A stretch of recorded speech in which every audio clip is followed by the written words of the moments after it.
The starting lineup for the prototype lights for the benefit of our fans listening on the World Wide Web. In L2, starting third in that class, car number 46 is John Salmon in the Viper-sponsored machine. Starting 14th overall and 12th in the L1 class, Lamont Harris, one of our Masters class competitors in the 8-star Motorsports car. Starting 11th in L1, the number 94 car of Daryl Schoaf, another Masters class competitor from the Comprint Motorsports machine. Starting in second position in the L2 class, Brian Alder, who is the points leader in that class in the Bar 1 Motorsports number 22.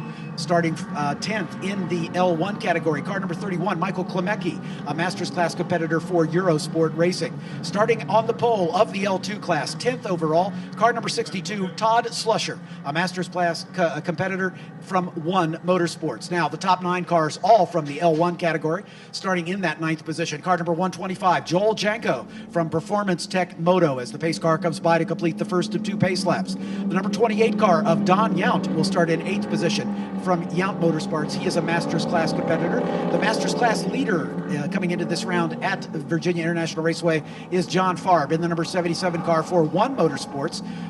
Moving forward, we have the father-son team. In the number 4 car is Enzo Podolicio in the 8-star Motorsports number 4. He is the father of Christian Podolicio in the number 2 car, also sponsored, of course, by 8-star Motorsports. Enzo is a Masters class competitor. The top 4 drivers, all from the L1 class, non-Masters, if you will. The number 9 car of Robert Alon will start 4th in the Performance Tech machine. Next to him is the series points leader. Starting 3rd is the number 10 car of Mikhail Goickberg from JDC Motorsports. And your front row in car number 20, Matt McMurray in the JDC Motorsports machine. And your pole sitter, car number 61, Andrew Novich from Comprint Motorsports. He is currently 3rd in the series points. As the lights cars coming by our vantage point here, after the PC cars are already around for their second pace lap. I'm catching my breath after sprinting back up here into the tower after the Victory Circle ceremonies. Jim, thank you so much. Not a problem at all. Thank you very much, John. And as a matter of fact, the Victory Podium ceremony is here. I have a feeling that I'm the one that's going to be doing the sprinting, but well, not that it much matters. We've got a good-looking field on our hands, that's for sure, but we have one car under tow. One of our prototype challenge machines has not made the first lap. That's a terrible way to start your weekend. The first of 2 races, and the machine has decided that it doesn't want to play, whether it didn't want to start or had some kind of mechanical malfunction along the way. We're not sure. It is under tow. It's literally being towed out of harm's way. Nonetheless, not a great way to start the race weekend. Like to acknowledge and say thank you very much to the crowd. We've got a good-looking crowd here for a Saturday. Usually, race days here at Virginia International Raceway are Sunday. However, this hasn't slowed anybody down. We also have behind the Mazda pace car, the Cooper Tire prototype lights powered by Mazda, of course. 2 pace cars, 2 fields, 1 race. It's going to be an exciting time, that's for sure. As far as the total distance of the race, 45 minutes altogether. Sean Ray will look to have things well in hand, like his qualifying time was just lightning fast earlier today, more than a full second faster than anybody else. We've been dealing with race series all weekend long here at VIR, where we're going to have a full second that literally will cover the top 8 cars in a class. We've got more than a full second separation between the fastest and the second fastest car in this group. Now, whether he can do it right now, whether he can do it during the race, we'll just have to wait and see, or whether it was that second bowl of Wheaties he had this morning. I'm really not sure what it was, but Sean Rahal was on some kind of a mission this morning. Louis Diaz, the wily veteran of the team, we can usually blame it if Louis gets behind the wheel of the car on old age and treachery, but Sean Rahal doesn't have any of that stuff to fall back on, but it was just a matter of sheer skill. Absolutely. As we look forward to this 45-minute race, a very unusual format, as we were talking with our cohort, Colin Brown, as he was carrying the color commentary for our broadcast of the Continental Tire Sports Car Challenge race that just concluded, that it requires a very different mindset. These guys are used to being endurance racers. As green. Making their way to the green flag, and they are. Sean Rahal gets the jump, it appears, as that orange number 25 takes the lead. Duncan Endy in second, Frankie Montecalvo third. And Ende has a little bit of a lead into turn number 1, but it doesn't look as though Frankie Montecalvo's given it up at all. He's going to drive side by side all the way through turn number 1. He still has a little bit of a lead at the exit. The two cars are still side by side. These are pieces of the racetrack where it's really not advisable to do that, but that hasn't slowed them down at all. Don't tell you can't do it, because I'm behind the wheel of a race car and I'm just trying to be faster than the guy beside me. And this time around, it paid some big dividends for him. Frankie Montecalvo has managed to steal away the second spot in the field. As they're working their way up through the S's, through the what we call the snake here, and up toward the climbing S's, we'll turn our attention to the L1 field, which is coming around behind their own pace car, and they will get the green flag. There is the green for them as well. Andrew Novich gets the jump from the pole in the 61 car. Matthew McMurray right behind him. And then we've got Robert Alon and Christian Podolicio as they're 4 wide down into turn number 1. Lots of brake smoke. Well, I believe that's Novich out in front. Well, he's out in front, and we've got 1, 2, 3 cars off doing a little agricultural work, mowing down a little bit of the grass on the outside of the entrance at turn number 1. The one car involved that's taken the longest to get around is the 62 machine. That's Todd Slusher. Exactly. Todd, with a little bit of a mistake, was the leading qualifier in L2 and has made his job a little bit tougher this afternoon as a result. But he's gotten back on the racetrack, and now he's going to try to catch up with the rest of the field as they work their way into the turn. And we have Ryan Eversley joining us to give his expert commentary. Tell us, Ryan, how was your race just concluded? It was chaotic, to say the least. I got hit more in that one race than I have all year combined. If you've seen me drive, you know that means a lot. So, yeah, very fun. Good to see my friend Eric Foss get the win. Him and Jeff Mosey are good friends of mine, and looks like the points battle just got blown right back open in the ST class. I don't have a clue what happened in GS except for Camaros and Mustangs were flying by me left and right. It was a great battle right to the end, actually, as the Aston Martin took the win with Robin Liddell piling on the pressure after starting last in the field. So it was a great race, but nonetheless, let's turn our attention back to what's on the screen right now as Sean Rahal leading Frankie Montecalvo and Duncan Endy as those three put a little bit of gap on Chris Miller. James French falling in single file behind him. Martin Fuentes, John Bennett back in the series points leading number 54. Mirko Schulteis rounding out the field in Prototype Challenge. Kind of an interesting comparison as far as the spectators here at VIR are concerned. The difference between the rather large, substantial sedans in the Continental Tire Series and these and the Prototype Challenge cars. The Prototype Challenge cars all have VA power plants. Like horsepower is not a real problem for them, but in comparison to the big sedans, a lot lighter. And honestly, if you watch them around the corners, and that's where a lot of the spectators have gathered around the racetrack, they almost appear to be a little bit twitchy. Like there's they react in a big hurry to driver inputs. The sedans might take a second or two to actually start to roll and make the turn kind of thing, but these things, these machines aren't battleships at all. They turn in a snap. The battle is on for second spot. Frankie Montecalvo coming under serious pressure from Duncan Endy. As we turn our attention back to the leaders in L1, Andrew Novich appears to have relinquished the lead to the man who is atop the points. Mikhail Goickberg has moved from third to first in about a lap, and he looks like he's trying to get away as Andrew Novich had a good jump on the start, but Goickberg has taken over the top spot as they climb the hill. I'd say Novich did a great job in qualifying, looked to have things pretty well in hand, but the way it stands today, he's got his hands full. Mikhail Goickberg has won a whole bunch of races over the course of the season, and he's decided it's race time. This qualifying stuff, I can put it out of my head now because I've got something else in mind. Our PC leaders are through turn number 1 as they are working on race lap number 3. The battle is on for second spot. Sean Rahal trying to get away in the orange number 25. Montecalvo with big pressure from Duncan Endy in the 09 car as they come through turn number 5 and head down toward the snake under the bridge. As they work their way up the hill once again. Those three have opened up a little bit of a gap on Chris Miller, but there you see a good shot of the orange number 25 of Sean Rahal as he tries to stretch his legs over Frankie Montecalvo and Duncan Endy. Yeah, last lap looks like Duncan was about a tenth quicker than Frankie, but Sean Rahal class in the field right now easily about 1.3 in the lead, and last lap alone was about 7/10 clear on those guys for pace. Meanwhile, Andrew Novich seems to have close the gap a tiny little bit. Oh, big spin. Oh, look at that. Yeah, we got Frankie Montecalvo off in the oak tree turn. He relinquishes second place. Chris Miller comes through, as does James French, and that's going to open up the battle for the lead. We're going to get everybody through there cleanly. Frankie comes back on the track, and he's going to have some making up to do here. Yeah, he's going to be at the back of the PC field for sure, so a bit of a little bit too over-exuberant. We lost the rear. Aggressive, and Back to on be track, really honest, it everything's looks as okay. though he just got a little over-aggressive with his right foot, tried to get on the gas pedal a little too hard, a little too early. The car already had still a whole bunch of side load on it, and just did a loop underneath him. It was really unfortunate, and he hasn't hurt the car from the look of things. There's still lots of hope, but he's running out of time as it stands now, less than 40 minutes. Yeah, you can see that that's the slowest corner on the track, so when he goes back to the power, if you're just not a little bit careful, you can light those rears up and spin that thing around.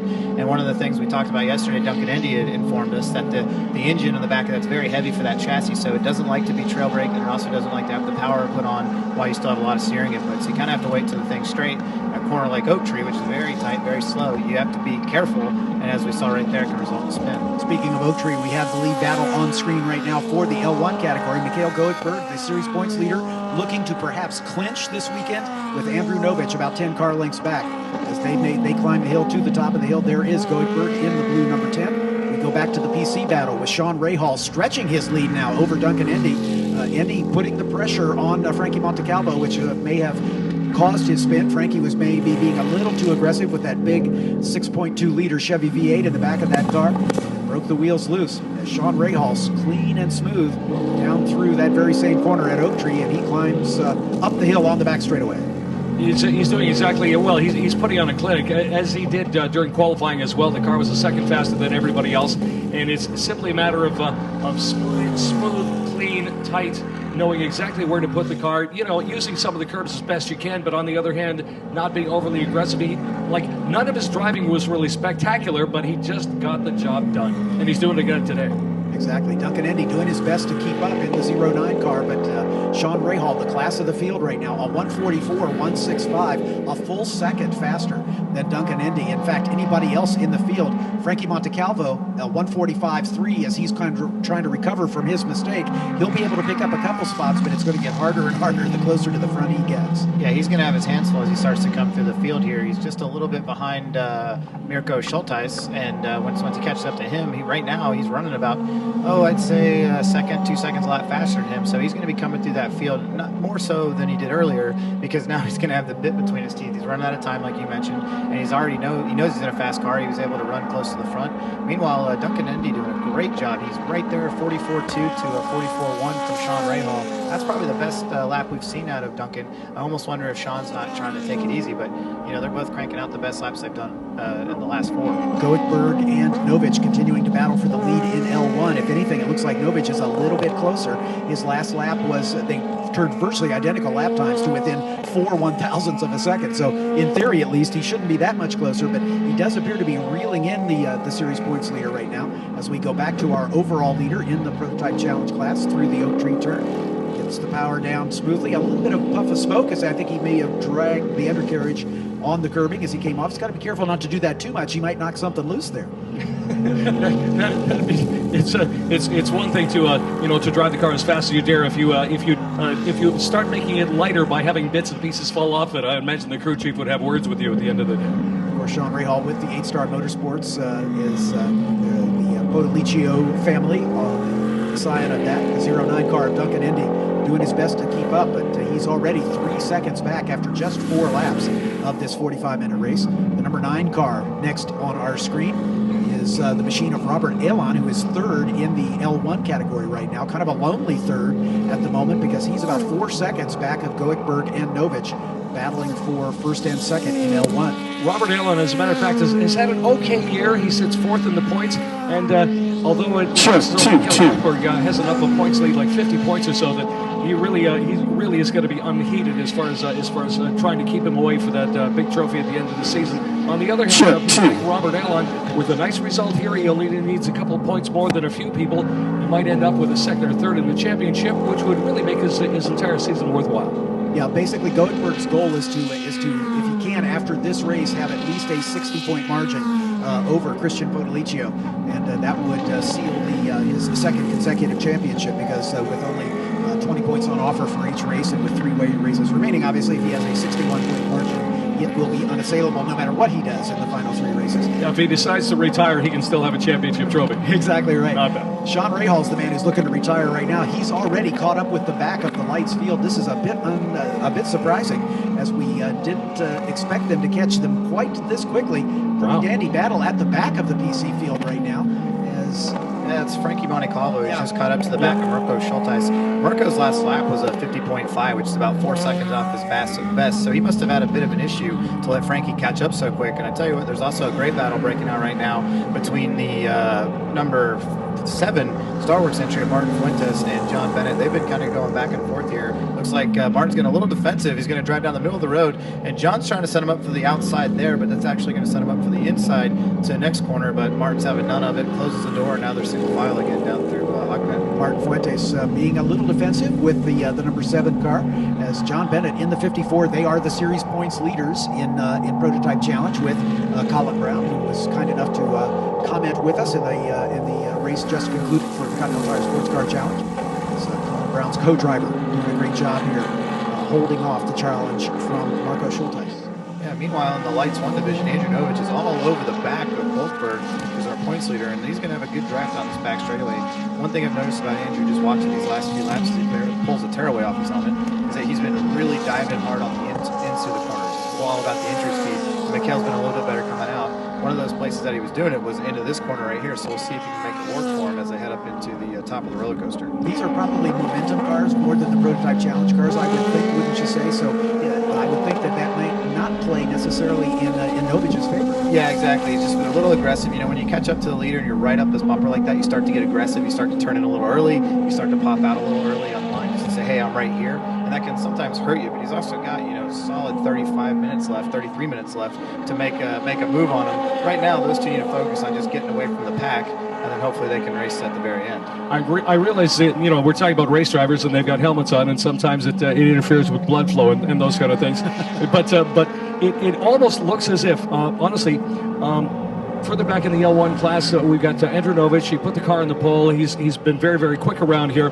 He might be trying, if nothing else, as he's been driving harder into the corners than the race leader, Mikhail Goiberg. He's just trying to upset him a little bit. He's just he's got 35 minutes to work with here, so it's not a big deal right now. But if he rattles him a little bit, he might convince him to make a mistake and make it easy to get around him and steal a race. Exactly what Robin Liddell was trying to do with Chris Wilson in that race just concluded, and Chris Wilson stood strong and kept that car behind him with all kinds of pressure for the last really 30 minutes of that race. This is a great battle now between Martin Fuentes and John Bennett. That's for 5th in the class right now.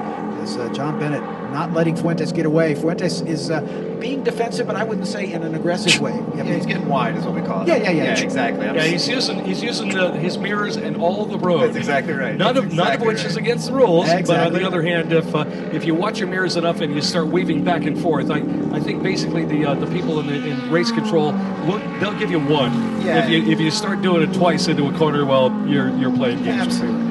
Yeah. Looking at it looks like Frankie was able to get by Mirko Schulteis for 7th now. So he's going to hope that the battle between John Bennett and Martin Fuentes keeps going on, because while they're running side by side through some of these corners and blocking and outbreaking one another, missing apexes, that's going to allow Frankie to close the gap. So as the guy in 7th looking up and seeing that, you think, oh, good, keep doing that. Keep messing yourselves up. Let me catch up to you.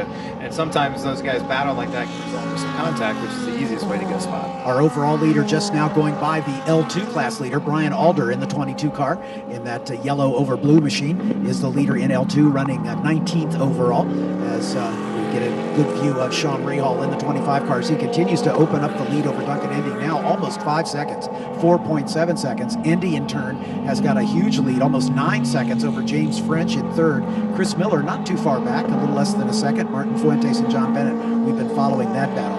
As we go back to the lead of L1, Goiberg trying to do his best to keep Andrew Novich behind him, and that is going to be an uphill struggle as they go under the bridge and begin the climb up the hill. Actually, Mikhail Goiberg's defense, to be totally honest, he's got such a big points lead. He's having a great race. He managed to get by, but I think if the second place machine actually gets around him someplace, if Andrew Novich manages to pass him, he's really not going to be that upset. He's still going to have a nice result. His points lead might diminish a tiny bit, but honestly, as long as he can keep the car on the road, as he puts a couple wheels off, coming on an oak tree a second ago, if he can keep the car on the road and have a second-place finish, I think that's as good as anything he could ever hope for. And who knows, we may see him walk away with a first place, a championship trophy before the day is done. Novich got the draft this time. Let's see. Goikhberg doing the same thing, making that car as wide as he can. Yeah, that's one of those tricky passes, because if you come down the back straightaway, you can set up super early by getting back to the left side. That kink to the left isn't much of a passing zone. You have to really take it in there deep to kind of get by someone. So you can pretend that you're setting yourself up, when really what you're doing is taking the lane away from the guy trying to get by you. That's one of those things as a race steward to look at like, oh, come on, man. Like, I can't tell you that he was blocking, because technically he does need to get to that side of the road, but he did it about 1,000 feet early. Yeah, he moved over to that side to set up for the corner about a straightaway and a half before he actually got to it. Bit of a problem there. As far as the races are concerned, we still have some pretty fair contests going. The number 9 of Robert Allen still runs third. He's got a podium finish in his sights. The number 2 machine right behind him is Christian Panaliccio, who runs in fourth. Young Matt McMurray, the son of a racer for 20 years or so, actually drives the number 20 machine in fifth, and I have a feeling this is a learning experience for him every lap that he completes here at VIR. And there's Enzo Potoliccio, the scion of the Potoliccio clan, and the founder of 8 Star Motorsports. As we turn our attention back, the camera director is really having trouble deciding which of these races to follow, because we've got 2 good ones here. As we've got but Goikhberg still leading Novich in the battle for L1 supremacy as they go down into Oak Tree. The 125 machine a little bit further down the field. We've talked about Enzo Padalicchio. We've got John Falb in the 77, 7th, 8th place in the 125. Just a second ago, we saw Joel Janko on the racetrack as well, as we see a gaggle of the L1 class cars being passed by a race leader who's slowly but surely picking them off. These 2 class of cars don't often run together. The Cooper Tire prototype lights powered by Mazda, 240 odd horsepower with the L1 cars. The prototype challenge machines, 400 plus horsepower LS3 Chevy power plants, totally different engines, totally different cars in similar shapes and sizes, I guess, but wow, different cars, about 4 seconds a lap difference between the 2, and it's really provided some pretty entertaining stuff here at VIR. The prototype challenge cars almost double the weight of the L1 cars, so that horsepower advantage is offset a bit by the weight. They also run the more sophisticated carbon brakes, which puts them right into a little deeper braking zone, obviously, than the lights cars as well. Sean Rahal continues to lead Duncan Indy by now up almost 5 seconds, 4.5, as that lead is somewhat stabilized on the last couple of laps. James French running in the 3rd spot, Chris Miller in the 4th. Martin Fuentes in the number 7 car is your top 5 in PC. In L1, Goikhberg, Novich, Robert Alon a distant 3rd, Christian Potoliccio in the 4th spot, Matthew McMurray rounding out the top 5. All right, and as it stands right now, we've got a mix of everybody just going through the roller coaster one more time. The downhill S's, I guess, coming onto the front straightaway as we catch up with the race leader. Once again, we've got Sean Rahal. This is a lap number 10. He's working on 11, and we'll cross the line in just a moment's time. The difference between 1st and 2nd place and Duncan Indy is now up to 4 seconds. And as far as the race time is concerned, we were just crossing the 30-minute line as well of our 45-minute contest. Yeah, we got a pretty good battle going for the 3rd place spot here in PC between James French and Chris Miller. They're only about 4 tenths apart from one another, and I think we're seeing a little bit of reactionary driving from Sean Rahal. He set his best lap on lap 9 just a lap ago as Duncan was starting to catch a little bit. Duncan's doing his best lap, he's matching his best lap in the last 2 times by, which is fantastic. He's very consistent. Now they're getting into the traffic. That's where it's going to become, who can get through the cleanest and the fastest. One thing I did notice was that Chris Cummings just left the pits to start his first lap with the other Rocket Sports Racing car. So they obviously had some sort of issue that kept them from getting out there for the start of the race. But this is a perfect opportunity for them to go and work on a little bit of setup, get him some more seat time, make sure that car is ready to go for the 2nd race. Chris Miller giving a little wave to the one of the lights cars that he was passing, because we've got somebody rolling to a stop here. It's one of the lights cars, but I can't tell you who. The number is invisible to us right at this point. We're told it's the number 46 car. John Salmon, yeah. Yep. John Salmon on debut here this weekend. Let's see, as he's coming down. Oh, there's something mechanically wrong. Yeah, he deliberately pulled it off. Yeah, exactly. Turn 4. I'm interested to see what they'll do here, because he could leave the road, and that would be a heck of an impact for a car that doesn't have an issue. If he had just left it a little bit farther and gone to the left, that would have been the ideal place to pull off. Yeah, pull it off to the inside of the corner. Exactly, because that next turn. So I'm not sure what they'll do here. I'm sure Duncan Indy would love for them to throw yellow, as would Frankie Montecalvo, who is just inching away at that gap to John Bennett, the 6th place car. But as we were just mentioning, Chris Cumming, he's just come out in front of Sean Rahal, our leader. So hopefully Chris Cumming can let Sean get through and then follow him and get an idea of where he would have been if he had made the start of the race. Yeah, exactly. As we saw, just as the green flag fell, the Cummings car coming behind the wrecker, so clearly some sort of problem. As another spinner, the 28 car is off the track.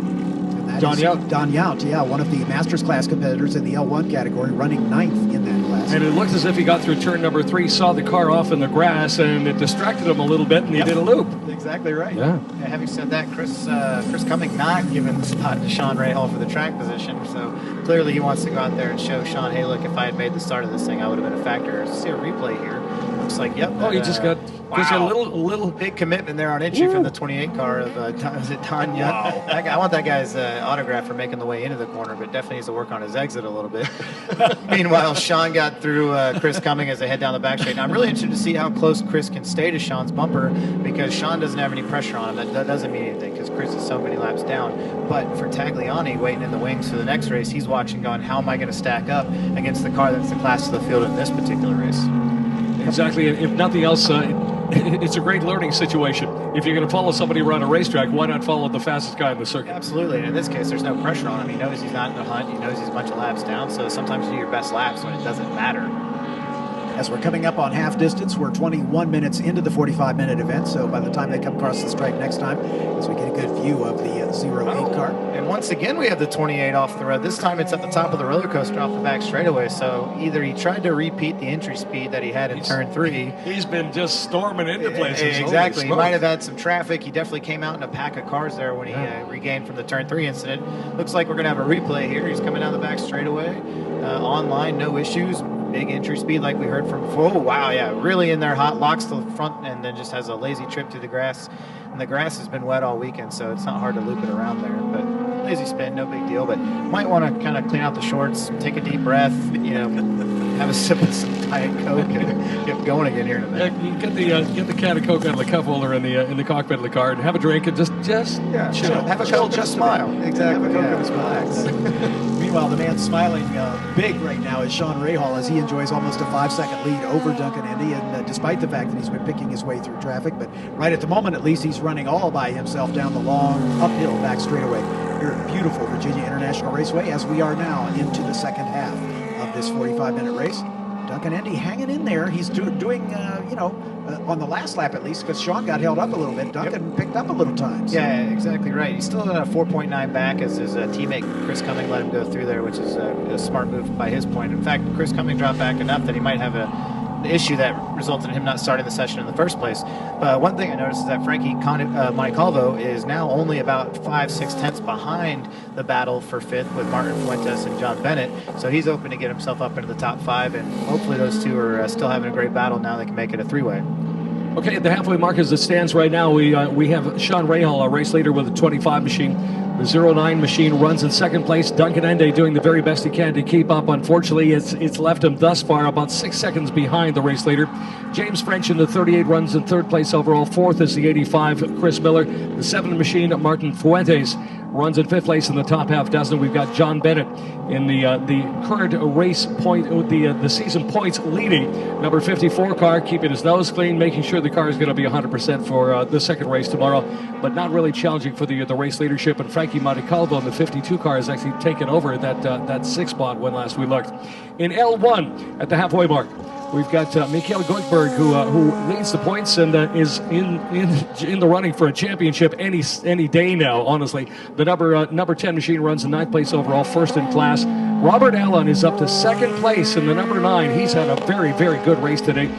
We've got Matt McMurray in the number 20 car running in 3rd spot overall. L2, we have to go all the way down to 19th for the 22, Robert Alder. And then we catch up to Todd Slusher in the number 62 car running in 2nd spot, and 3rd spot currently John Salmon, whose car pulled off just a minute ago, and he may finish in 3rd spot while watching from the Pagoda restaurant with everybody else having that cold Coke. Yeah, that cheeseburgers over there are pretty good, like I mentioned yesterday. One go. thing that's alarming, Andrew Novich's last lap was a 2:11.9, and he'd been right on the bumper of Mikhail Goldberg there for the lead. So he obviously had some sort of issue and has dropped back off the podium. So hopefully he can claw his way back up, as he's obviously had a bit of a situation take place. Meanwhile, on track, that battle for third place rages on with James French and Chris Miller for third in the PC class, as Frankie Montecalvo was able to get by John Bennett and has now set his sights on the number 7 of Martin Fuentes.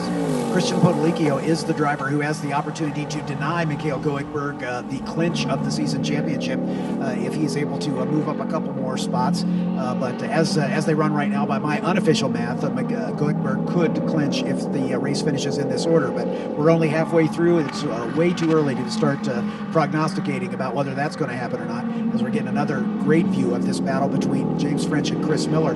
Chris Miller in the yellow car, James French in the number 38 just in front, as they work their way through the course. The 85 car of Chris Miller right on his back bumper, 44.7 versus a 44.5. Miller was a little faster on that last lap. If he could just find that elusive way around, and that's tough to do in an equally prepared car.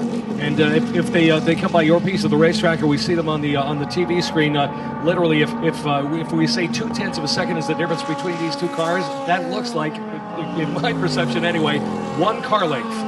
Looks like we're going to go full course caution here. We have a big wreck in the lower S's. Looks like it's the number 125, I think. Yep. That's Joel Janko. Oh man, yeah, Joel was running pretty well there. He's just inside the. Well, now he's pretty far back after all these guys are passing him, but he was up there close to the top 5 in the Lights 1 class. So full course caution here. This is exactly what Frankie Montecalvo and Duncan Indy were hoping for. Yep. Frankie especially after having that lazy spin in the oak tree earlier. James French also will be able to make up almost 20 seconds on the field, as he had fallen well back of Duncan Indy and Sean Rahal. And so it looks like the driver of the 125 is okay. Joel Janko moving around. He's one of the Masters class competitors. Let's see, where was he? He was 5th in the Masters points coming into this round here. He's got a podium finish to his credit.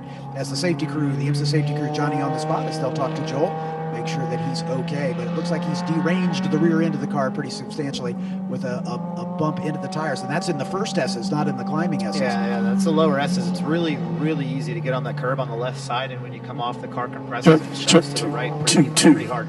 And I've seen that happen a lot. In fact, I tried to do that to myself earlier over and over again, and I just couldn't get it done. I kept going straight. But yeah, just like we suspected, he looks like he either had a suspension issue or he got off that curb the wrong way. And it's really an unusual place to make a 180. Exactly. You almost wonder if we could see the reverse angle. You can see how much of a compression he had coming off the curbing. Otherwise, I'd venture to guess he had some sort of suspension issue. But he is apparently okay. He's nodding to the safety corner workers, and they're going to start cleaning this mess up. As you see the rear of the car completely destroyed, the wings gone, the right rear suspension, as Joel's going to hop out under his own power, which is a good thing to see. Yeah, he smote the tire barrier a pretty mighty blow there, and they're going to spend a little time, obviously, repairing the tire barrier as well as getting that disabled car out of the way. So it'll be plenty of time for the field to catch up behind the pace car, and then we'll see how this is all going to shake out. Yeah, I'm excited for Frankie Montecalvo. After having that spin earlier, he's able to come back and have a really good pace as he's come through a lot of traffic to get to the field. In fact, his best lap is the second fastest lap of the race, it looks like, out of 44.1. So he's itching to get up there and mix it up with these guys. And also, this is going to give James French and Chris Miller a chance to kind of catch their breath, because they have been nose to tail for the last 20 minutes. And I'm sure they're kind of getting tired of running that close to each other, want to get some clean air and chase down those guys in front of them. This is a timed 45-minute race, and of course the clock does continue to run. So with 16 minutes on the clock, we're going to take at least a lap, I would think, to get this cleaned up, because it looks like there's a little bit of tire barrier repair. We saw one of the tires rolling across the track after the impact. But the good news is that Joel Janko, the Masters class competitor in the 125 car, is just fine. He climbed out of the car under his own power. Makes his home in Key Largo, Florida, driving for Performance Tech Motorsports. In L1, Goikhberg, your leader, McMurray second, Alon in third. Again, they will be happy for this full course yellow, because they'll be able to catch up. Christian Potolicchio in the number 2, Andrew Novich in the 61, recovering from an issue earlier on where he was running in second. Enzo Potolicchio is the lead Masters driver right now in the number 4 car. John Falb, who is the Masters points leader coming into this round here at VIR in the 77, is running 7th, 8th to Michael Klemecki, another Masters class competitor in the 31 car. L2 is still Brian Alder. He is the points leader in the L2 category. And is leading this race as well. Todd Slusher is the second L2 car, and prior to the full course yellow, he was about looks like about 5 seconds back. Don Yount, who we've seen have kind of an eventful race, is back in 10th position in class in the number 28 car. Lamont Harris in the Masters number 65, Joel Janko, who just retired, John Salmon also with an issue, Chris Cumming several laps down to the lead of the race, but he's circulating at competitive times. His last lap of 45.5. I believe it was Chris Cummings' 08 car, the car that did not take the start with everybody Correct. else, and Yes. came back on at the end of tow rope, but the crew managed to solve whatever the issue was. He did manage to get involved in the race, which is certainly good news. On the other hand, he managed to get involved in the race 5 laps down from the rest of the world, so a race win is definitely out of the question. But on the other hand, hey, he's turning some laps in the car, he's getting some experience, and it is not a wasted day by any stretch. Yeah, and as I understand it, the points will be awarded based on the combined results of the 2 races. Yeah, so it's not like they are not treating each of these as a race for the prototype challenge cars. They're not treating each of these as a race. There'll be a combined points total that will be added. Looks like we're going to have our Lights 1 wave around for the slower cars. As they get waved around, we'll get a nice, good, clear battle for the PC cars on the restart. One of the things you have to take into consider with a crash of these cars, almost all of these are fiberglass built cars, or carbon fiber for that matter, so they can't afford to just kind of sweep it up real quick, put the tires back. They need to make sure the track is clear, because a piece of carbon cuts a tire open like you wouldn't believe. I mean, it's so simple, exactly. And as resilient as these Cooper tires and Continental tires are, trust me, I just tried to destroy some Continental tires on every curb here, and I couldn't get it done. I wasn't having my day, you know. But if they don't get that thing cleaned up properly, then it could result in another incident. So if they start building the curbing out of carbon fiber, you're in serious trouble. I'm absolutely going to be in trouble for sure. The best part is the last email I got before we left for the race this weekend was from my boss, who said, "I'm not going to be there for the test day. Hope you guys have a lot of fun. Don't use the curbs." famous last word. Don't drink and drive. Yeah, Right, exactly. As we see the field still backing up behind the pace car, as the tow vehicle has already collected the car of Joel Janko to get it out of the way. And it looks like the safety vehicles are vacating the scene. So yeah, you don't see any safety vehicles there as they're leaving the scene of the accident. They'll be able to cut through the cutout here, and with a little luck, we may go green next time by, as the pace car just now coming past the scene. Indeed, the next time by, I put money on the fact that the pace car is going to turn their lights out momentarily, and the next time by, he'll just duck into pit lane at the exit of turn number 17 and come down the front straightaway, and we'll be racing once again with a little better than 12 minutes on the clock, which isn't too bad. Still lots of time to decide it. Joel Janko was 14th in the points coming into this round here, so he won't be doing his points battle any good. The fact that Mikhail Goekberg has a commanding lead in the points doesn't mean that everyone else has been eliminated from competition. As the race green flag fell, there were a total of 7 drivers that were still mathematically in the chase. But Goekberg, if he keeps it out front, is certainly going to make that a much more uphill struggle for the rest of the field, as the cars that got the wave around are pretty much at speed coming by here as they're trying to catch up with the back of the queue as the leaders are working their way up the hill. As our Porsche Cayenne pace car makes its way around the Oak Tree turn, and if we follow it around thanks to our television crew, we'll notice that the Oak Tree obviously is not there anymore. The Oak Tree met its demise and fell to earth about a year and a half ago. The good news is that some of the spectators here at Virginia International Raceway have been collecting the acorns, and several of them have been planted. They've been growing quite well, and a number of the people have come forward and said, "I've got one of the Son of Oak Tree trees in my yard. When it's big enough, let me know. I'll bring it to the track, and we can have a planting ceremony, and Oak Tree will live one more time." So the Oak Tree turn, which has been made famous, and I'm not sure whether the Oak Tree is more famous than VIR or vice versa, but the bottom line is they are kind of side by side and belong together. And momentarily, within a year or two, I hope to see that situation in the headlines someplace soon as well. And I'm sure all the drivers will appreciate having a tree to set their markers by when they enter Oak Tree turn one more time again. Absolutely. There wasn't a single lap today where I thought, okay, this looks normal. Every time through, I thought, man, where'd the tree go? Exactly. Where's my reference? Well, where'd the tree go? There used to be a flagger stand there. Absolutely, as well. yeah. It was a busy place. You know, some of the best photos I've ever seen from a racetrack came from the outside of the Oak Tree turn, where you'd be at the apex. There's a giant tree right there, the foliage all around you. I mean, honestly, it's one of those things. I have pictures at home on the wall from that that particular corner. Not from races that were memorable or even good results, but it's such a beautiful layout that you appreciate it. And what I love about it is it had so much history and so much, tied to the track. This is the Oak Tree Grand Prix, and it hasn't even been there for a while. As you see, the pace car was not able to get the lights off in time, so it had to have come down just to the wave-around cars, didn't catch the pack in time, which, to their credit, they were trying really hard. They were going flat out when they came past here. Exactly. So I imagine we're going to see those lights go off this time, and we'll get going on the next one. 10 minutes remaining in the race as everybody now being now the lights are off the pace car. Yep, just as they pass the flag stand. So we will go next time by. They heard you. Yeah, exactly. I'm telling you, the speakers you guys are using are phenomenal. Every time I mention someone's name, they either do something cool or do something bad. I don't know if that's a good thing. Oh, the lights going off. That's a cool thing. Yeah. Okay. Sweet. So let's see here. We're gonna have hopefully an 8-wide race to the win on the last lap. So now the pressure's on. They have to perform for us. Turn around and thank that handsome man in the baseball cap for the speakers, because he's the one who's responsible for making them happen. If that 8-wide thing for the finish actually comes through, you should go to a bank and they're going to hand you $1 million that you're going to distribute amongst all of your recently discovered friends. Right. Either that, or I'm going to go buy some lottery tickets, and then you'll see me out there tomorrow in the PC class. That's it. For those of you maybe just joining the broadcast, I'm John Phippen, sitting in for Greg Kramer this weekend. Jim Martin, the voice of the Virginia International Raceway, howdy. Sitting next to me, and of course Ryan Eversley, the driver of the Compass 360 Honda, who had a pretty good race. You guys did good.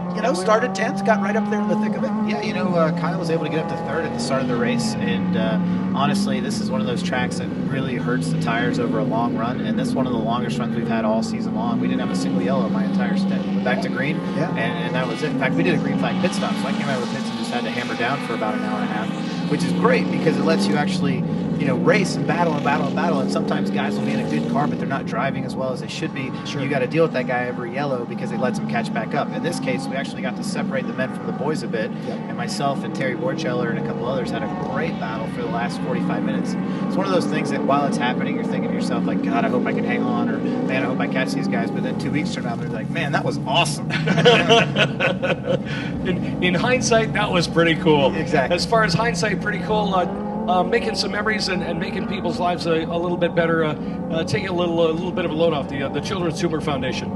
Tell us a little bit. I talked to Carl Thompson a little bit about before the start of your race today. It's a really amazing endeavor. I'll try to fit this in as quick as I can because we're about to go green with the pace car on the back straightaway. But the Children's Tumor Foundation is a organization trying to raise try to find a cure for a disease called neurofibromatosis, or what we call NF. So you'll see if you follow me on Twitter or Facebook or anybody that's involved with the charity, they use the term NF quite often. Mm-hmm. And it's basically a disease, the easiest way to describe it is it's a disease that's 1 in 3,000 children are being born with right now, which is insane. It's the highest children's disease known, or most common now, which is horrible. And it creates tumors on any part of the body. So CTF.org if you're interested in reading more about it, or follow us with all our racing exploits, because we've been having kids come out to this weekend. We have kids at almost every single Tudor race we go to, so it's fantastic.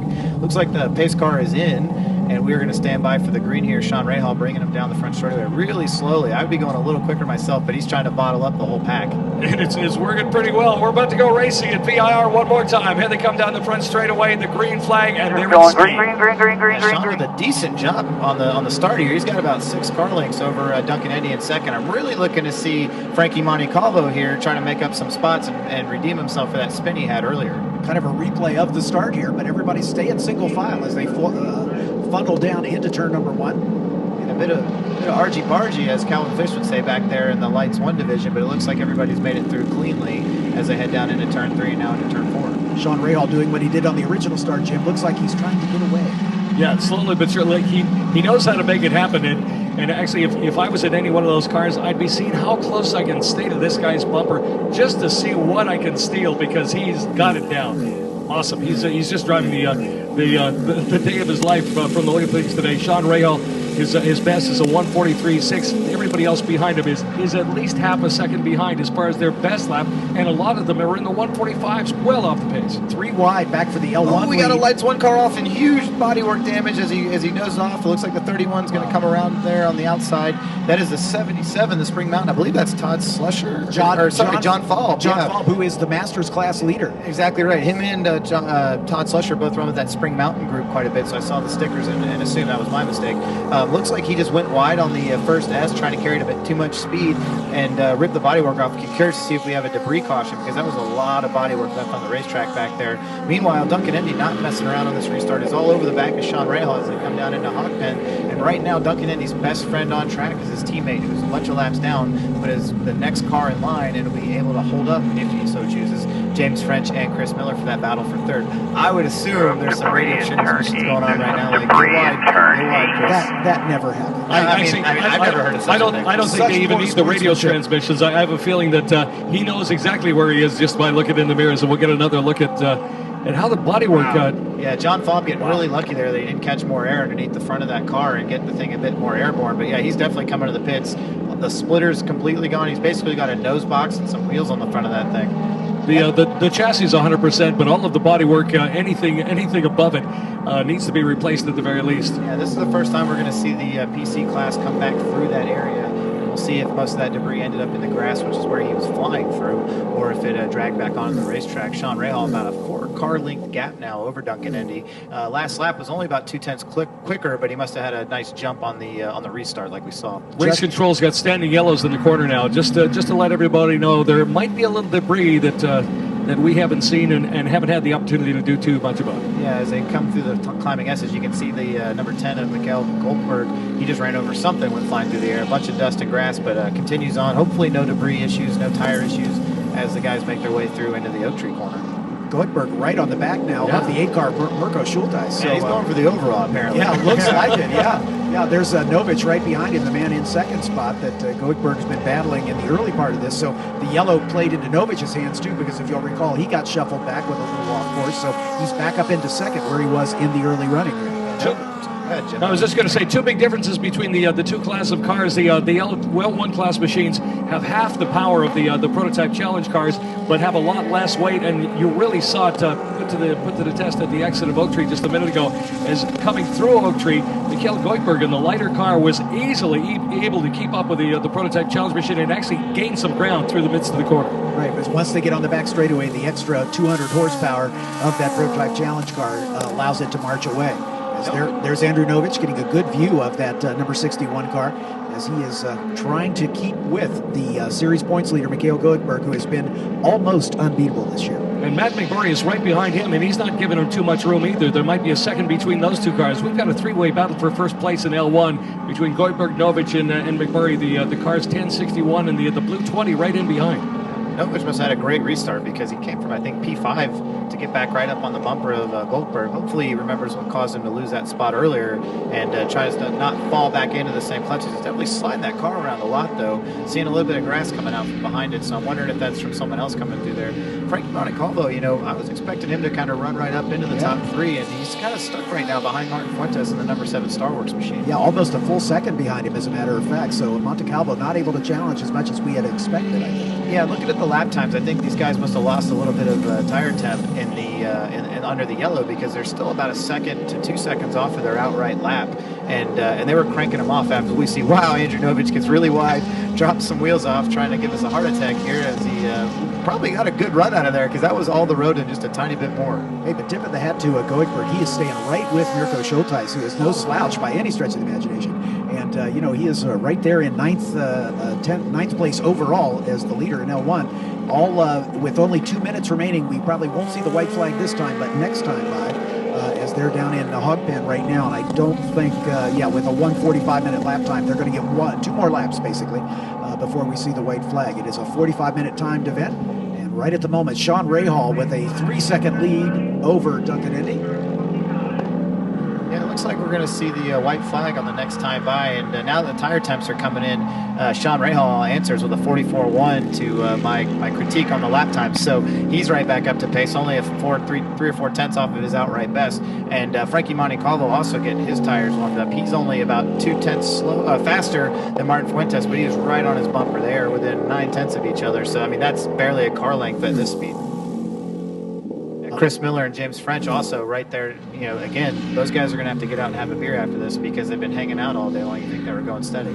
Yeah, right behind this camera shot that we're seeing right now with Duncan Indy running in second. You can see the two of them nose to tail as they work their way up the hill. Down into the oak tree comes the 09 of Duncan Indy. Yeah, James French has about a 2-second lead over Chris Miller. Martin Fuentes right behind him by only half a second as we're approaching the final corners for him to do anything about it. But Martin Fuentes hasn't given up on this one. The number 7 car is still 5th, though.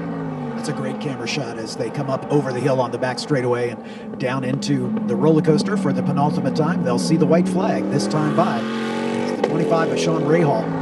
Never headed in this race, took the lead from the pole, and he's had a little pressure in the early parts of the stints, but has had the consistent lap time and the consistent pace to just be able to march away from the field. And he will see the white flag as he approaches the stand this time by.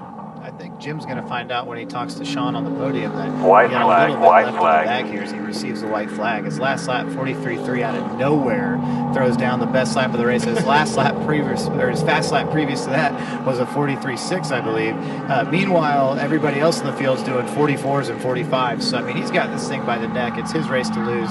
Honestly, just needs to be smart and be patient, bring it home here for the win. Tremendous drive, that's for sure. Sean Rahal, full measure for it. He's got a 4-second advantage. The last lap, he's been out here for 22 in total so far. The last time by turns in his fastest, whether the car's lighter or whether it basically says, hee-haw, watch this. Yeah, meanwhile, the battle in L1, man, Andrew Novich is all over the back. Oh, we got to spin off in turn 1. Looks like one of the orange 8-star machines. I can't see, but yes, it is. It's the number 2. That's Christian. Which is Christian Potolicchio, son of Enzo. And those two on the timing and scoring were right next to each other. So one can assume they've been driving nose to tail for the entire weekend. Exactly. I'm wondering if this is going to get brought up at Thanksgiving later on this year. Or dinner tonight. Yeah, well, you might want to go on vacation and see Dad later. And that spin has championship implications because Christian Potolicchio was the man who was closest to Mikhail Goikhberg, and the fact that he's going to finish further down the order may give Goikhberg that extra points boost that he needs to clinch the championship here. But Sean Rahal